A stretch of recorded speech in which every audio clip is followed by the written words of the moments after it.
के बारे में? अभी सर इस साल क्या था, मतलब ट्रेनिंग काफ़ी अच्छी थी, मुझे ना बैक में इंजरी हो गया और आपको पता है कि एक बार इंजरी होने के बाद अगर हम थ्रोइंग सेशन नहीं करते तो काफ़ी मुश्किल होता है। बट हाँ, आज की जो मेरी थ्रो है मैं खुश हूँ क्योंकि 2 थ्रो मेरी 58 लगी है और ये 58 9 से मतलब 59 ही समझो। तो ये है कि हाँ, अभी मैं देखती हूँ 1-2 कॉम्पिटिशन और है तो, क्योंकि अभी मेरा इस बार मेरा पीक परफॉर्मेंस जो आना था वो उतना अच्छा नहीं हो पाया। बट हाँ, नेक्स्ट ईयर वर्ल्ड चैम्पियनशिप है, उसमें अच्छा करने की कोशिश करूँगी। पेरिस की परफॉर्मेंस क्या देखती हैं आप, क्योंकि उतना मतलब अच्छा नहीं हो पाया जितना हम सोच रहे थे।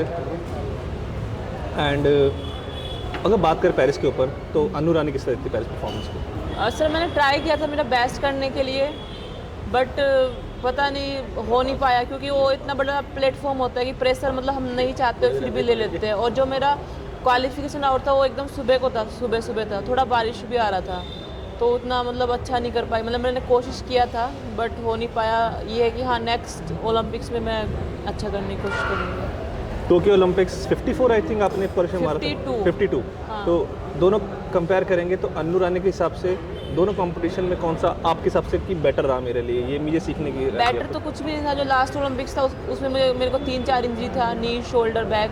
और इस टाइम मतलब फिट थी लेकिन लास्ट टाइम पे आगे मुझे बैक इंजरी हो गया।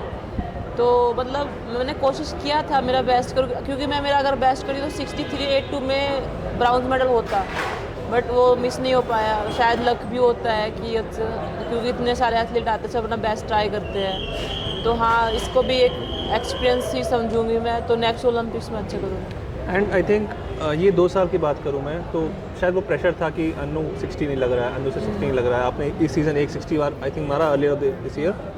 तो क्या आपको वो प्रेशर बर्डन लगता है कि लोग अब बोल रहे हैं कि आप लोग जाने लगे हैं, अब बड़े कंपटीशन आते हैं तो उम्मीद होती है मेडल की आपसे? हाँ, तो थोड़ा सा उम्मीद तो होती है, मतलब खुद से तो ज़्यादा उम्मीद होती है। फिर ये होता है कि हाँ, हमारा साई, हमारा फेडरेशन, हमारे ओजी के स्पॉन्सर मतलब हमें बहुत ज़्यादा सपोर्ट करते हैं, मतलब पैसा भी बहुत खर्च करते हैं। तो एक वो प्रेशर होता है कि वो लोग इतना सपोर्ट कर रहे हैं, इतना पैसा खर्च कर रहे हैं तो हमें मतलब अच्छा करना ही है। एक प्रेशर लोगों का तो कुछ नहीं है, अच्छा करेंगे तो अच्छा बोले, खराब करेंगे खराब। तो लोगों को तो मैं इतना नहीं सोचती हूँ, बस ये है कि हाँ, मैं मेरा अच्छा करने के लिए कोशिश करती हूँ। और ये पेरिस का जो सेटबैक है तो उसको हटाने के लिए अभी क्या चीज़ कर रही है, सोचती है उसके बारे में, जो पैसा परफॉर्मेंस गया है कि नहीं अभी? अभी सर वो ये क्योंकि उम्मीद थी मुझे मेडल के लिए, क्योंकि ऑफ कोर्स जितने भी एथलीट जाते हैं सब मेडल का होप लेके जाते हैं। अब मैं भी वही सोच के गई थी, तो उससे मुझे बाहर निकलने के लिए मैंने ये किया कि कंटिन्यू कॉम्पिटिशन चालू रखा। क्योंकि अगर मैं कॉम्पिटिशन चालू नहीं रखती तो कहीं ना कहीं वो प्रेशर मेरे ऊपर हावी हो जाता कि नहीं अच्छा नहीं किया। तो अगर कॉम्पिटिशन आगे है तो फिर फोकस रहता है कि ट्रेनिंग करना, आगे जाना है। तो इस साल मैंने वही किया, एक कॉम्पिटिशन इससे पहले खेला था और एक अभी खेला है। तो ये है कि क्योंकि जो खराब हो गया वो तो हो गया, अभी हम कुछ नहीं कर सकते क्योंकि सोचने से भी कुछ नहीं होगा। तो बस यही है कि उसको सब भूल जाओ जो भी हुआ, तो आगे फॉरवर्ड बढ़ना। अनु, इंडिया में आपके आसपास कोई थ्रोअर नहीं था, पर आज क्या कहते हैं ज्योति ने बहुत अच्छा किया है। हाँ, और हाँ। बहुत अच्छा, मतलब 23 साल की लड़की है, उसका कैसा थ्रो दिखता है? और आगे आपको क्या लगता है कि इंडिया में क्या हाँ, होना जैसे चाहिए? अभी हम सब सर सोच रहे थे कि मेंस का तो बहुत अच्छा बढ़ रहा है, जी, बट जी, वुमेन का इतना women's का कॉम्पिटिटर नहीं। तो अभी देखने में आया कि बहुत अच्छा थ्रो किया उसने, वो जूनियर भी है। तो मेरे को भी बेनिफिट मिलेगा कि अभी कोई मेरे पीछे से आ रहा है, तो मैं भी मतलब मेरे को भी पुश मिलेगा कि हाँ कोई आ रहा है और जूनियर आ रही है, तो मेरे को ये होगा कि हाँ मेरे को और अच्छा करना है। तो अभी जैसे वो मैन का था फाइट देखने को मिला, अभी वुमेन का भी मतलब अच्छा और काफ़ी मेरे को मतलब खुशी है कि उसने अच्छा किया। काशीनाथ जी से हमारी बात हुई तो उन्होंने कहा था कि एक रीज़न ये भी है कि आर्मी में लड़कियों को ट्रेनिंग करने वहाँ अभी अलाउड नहीं है, जेवलिन उनकी पहले थी। तो आपके हिसाब से मतलब इंडिया को क्या, आपके हिसाब से क्या कम कर रहा है? क्योंकि इंडिया में आप हैं वर्ल्ड लेवल के एथलीट, पर और कोई नहीं आ पा रहा, तो और क्या करना चाहिए आपको? सर लड़कियों का बोलो तो कहीं ना कहीं थोड़ा सा फैमिली का भी लड़कियों को उतना सपोर्ट नहीं मिलता है, क्योंकि उनको घर बाहर नहीं छोड़ते हैं, क्योंकि थोड़ा माहौल को देखते। तो एक रीज़न तो ये है। दूसरा रीज़न ये है कि हमारे पास कोच नहीं है, कोच नहीं और ग्राउंड भी नहीं है। अभी आप देखो तो जैसे हमारा मेरठ है, इतना बड़ा मतलब सिटी है, वहाँ पे एक भी कोच नहीं है और वहाँ पे सिंथेटिक ग्राउंड भी नहीं है। और मैंने बाहर का एक्सपीरियंस किया तो वहाँ बाहर क्या है, एक तो कोच भी आपको इजीली अवेलेबल हो जाएंगे। दूसरा ये कि वहाँ पे हर 15-20 किलोमीटर कहीं ना कहीं हर छोटी सिटी में ना सिंथेटिक ग्राउंड होते हैं। तो अगर हमारे यहाँ पे ग्राउंड होगा ना, चलो कोच भी नहीं है स्टार्टिंग में, लेकिन कम से कम बच्चा खुद जाएगा, खेलेगा, कुछ तो करेगा ही। तो सबसे ज़्यादा जरूरी है कि ग्राउंड होना चाहिए, हर स्कूल में भी एक ग्राउंड होना चाहिए और कोच भी होने चाहिए इसमें। अभी हमारी कुछ दिन पहले नीरू पाठक है मेरठ की, उससे बात हुई थी। आप ओलंपियन है, फारूक चौधरी मेरठ से है और भी कई सारे एथलीट है। आपने जो ग्राउंड वाली बात बोली, ब्लॉक वाली अच्छी, बट क्या कहते हैं मतलब क्या होना चाहिए और इससे क्या असर पड़ेगा? बड़ा Changes लोग तो क्या होंगे? बिना सिंथेटिक ग्राउंड के भी निकल गए, अगर होगा तो क्या असर पड़ेगा? सर काफ़ी मतलब बेनिफिट होगा। देखो जैसे कि सिंथेटिक ग्राउंड से क्या होता है कि जैसे बारिश होती है तो हम मिट्टी में नहीं कर पाते, घास में भी नहीं कर पाते, तो सिंथेटिक जो होगा एक तो जैसे बारिश वारिश है हम उसमें भी कंटिन्यू कर सकते हैं। ग्राउंड का होना तो बहुत ज़रूरी है कि ग्राउंड तो होना ही चाहिए और सिंथेटिक तो होना ही चाहिए। तो पेरिस में नीरज से कोई बात हुई थी आपकी, मतलब? हाँ, नीरज से बात हुई थी, बोल रहा था कि अच्छी थ्रो लग जाएगी, मतलब टेंशन मतलब, क्योंकि थोड़ा मेरा अभी डाउन चल रहा है तो थोड़ा माइंड थोड़ा सैड तो रहता ही है। तो हाँ बोल रहा था कि कोई बात नहीं, अच्छा सा हो जाएगा, तो फ्री होके कर, तो वही बात हुई थी। अनु, आपका जैसे पहले हमने देखा था कि बड़े टूर्नामेंट में आपके कंसिस्टेंटली अच्छे परफॉर्मेंस आ रहे थे, पर ये साल रहा जब थोड़ा डिप होना शुरू हुआ, पिछले साल जब डिप आना शुरू हुआ, तो वो आप किस तरह से इस समय को देखते हैं कि अचानक जहाँ पे आपके परफॉर्मेंस अच्छे आ रहे थे बड़े टूर्नामेंट में, अब कहीं ना कहीं डाउनफॉल आया, तो आप उसको एज अ एथलीट कैसे देखते हैं? सर देखो मतलब परफॉर्मेंस तो अप डाउन होते रहते हैं और हमारे मतलब ह्यूमन बॉडी है, उससे मतलब कंप्यूटर तो है नहीं, तो ये कि हाँ अप डाउन होता है। और हर एक प्लेयर मतलब बहुत अच्छा भी है, वो भी मतलब एकदम डाउन चला जाता है, फिर हम स्ट्रगल करते, इंजरी भी आ ही जाता है। तो मतलब ये है कि काफ़ी प्लेयर से सीखने को मिलता है कि जैसे बैटर था 97 मार रहा था, तो ये है कि जैवलिंग एक टेक्निकल इवेंट है, कब कितना मतलब निकल जाता है वो नहीं पता है, बट हाँ मेरे को ट्रस्ट है, मैंने 65 ग्राउंड में किया हुआ है, भाई साल इतना इंजरी वगैरह की वजह से हुआ नहीं, बट हाँ मेरे को ट्रस्ट है कि हाँ मैं एक दिन तो मैं मतलब 65 66 तो करके दिखाऊंगा पक्का। वो हमने ये बात काफ़ी सुना है, पर ये मैं काफ़ी सर्च भी कर रहा था, मुझे कुछ मिल नहीं रहा था। ये बात मैंने कई बार कोच के मुझे सुना है बहुत है कि एक होता है पावर थ्रो और एक होता है टेक्निकल थ्रो। जैसे लोग बोलते हैं अरशद नदीम पावर थ्रोअर है और अपना नीरज टेक्निकल थ्रोअर है, ये थोड़ा इस बारे में समझाएंगे?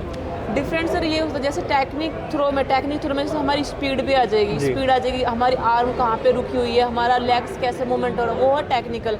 पावर थ्रो ये होता है कि टेक्निक थोड़ा बहुत इधर उधर भी है, तो आपके अंदर मतलब जान इतनी है कि आप कितना मतलब गंदा खराब भी टेक्निक करोगे ना, आप पूरा पावर उसमें लगा सकते हो। तो ये एक टेक्निकल होता है, एक पावरफुल थ्रो होता है।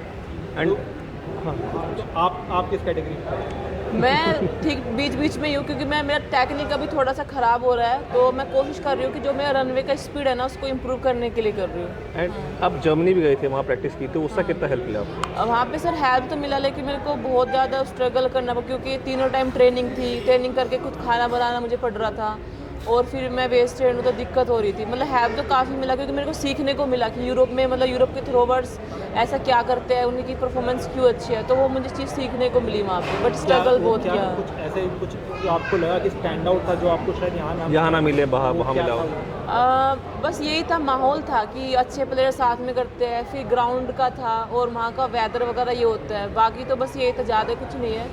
तो जैसे हमारे कोच हैं परवीर सिंह है, हाँ जी हाँ जी, उनको मतलब टेक्निकली वो बहुत छोटा छोटा पॉइंट बहुत डीपली वो करते हैं। जब मैं उनके पास थे, मैंने 6382 किया था, तो वो भी मतलब काफ़ी अच्छे कोच है, अभी मैं उनके पास ही कर रही हूँ।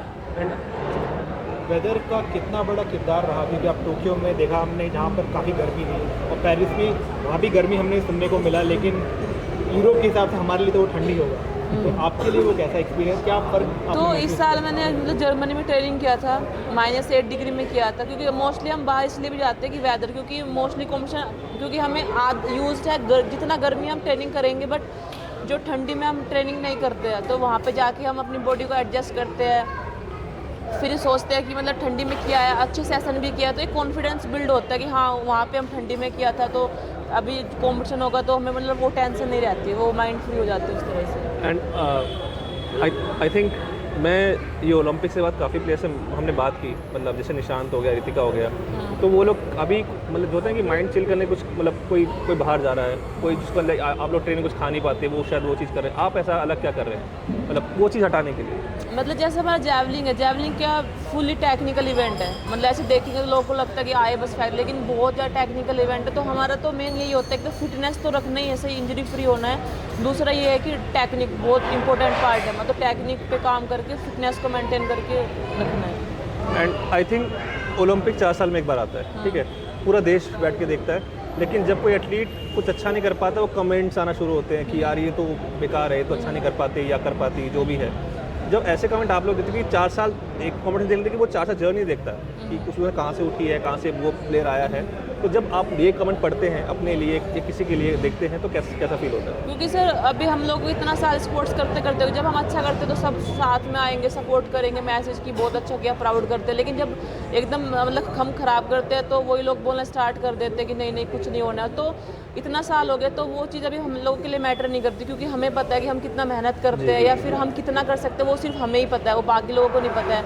मतलब हाँ, मतलब उन लोगों को उम्मीद रहती है हमारे से, क्योंकि हमारी गवर्नमेंट इतना पैसा खर्च करती है, ऑफकोर्स हमें भी रहती है, बट उनको ये सोचना चाहिए कि ठीक है, मतलब वो उनको दुख होता है, बट हमें उनसे कहीं ज़्यादा दुख होता है, क्योंकि हम अपना पूरा फैमिली छोड़ के, सब कुछ छोड़ के मेहनत करते हैं। तो उनको भी सोचना चाहिए कि ये लोग तो कर रहे हैं मेहनत, तो इनको दुख होता है, तो उनको थोड़ा होता है, बट हमें तो बहुत ज़्यादा होता है। तो उनको सोचना चाहिए कि हाँ, ये लोग कोशिश करते हैं, बट अभी वो लेवल पे हम नहीं है कि उनको सुन के हम फील करें। बस अब तो यही खुद पे ट्रस्ट करके कुछ मतलब अच्छा करके दिखाना है। वो मेरा इसी से जुड़ा सवाल है कि सोशल मीडिया की जो नेगेटिविटी है, इससे आप खुद को दूर रखने के लिए क्या करते हैं? मतलब हाँ, मैं ये अपने सिर पे नहीं घुसने दूँगी, आप कैसे मैनेज करते हैं? सोशल मीडिया पर तो इतना मतलब ध्यान नहीं देते हैं, इंस्टाग्राम वगैरह भी मतलब उतना नहीं चलाते, बट हाँ, हम लोग कुछ सोचते नहीं है, वो लोग उनका थिंकिंग है, उनको जो मतलब दिख रहा है, जो अच्छा लग रहा है, वो लोग अपना काम कर रहे हैं। तो मेरे को ऐसे कुछ नहीं, बस मुझे मतलब खुद के ऊपर ट्रस्ट है कि हाँ, आज नहीं तो कल तो मैं मतलब करूँगी।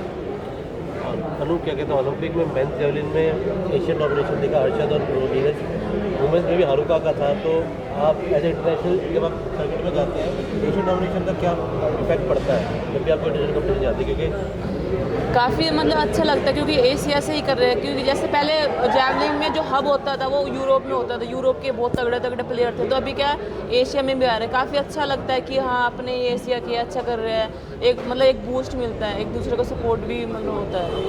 मतलब मैं इसी एशियन गेम्स की, क्योंकि अब एशियन गेम्स है 2 साल में, और हाँ।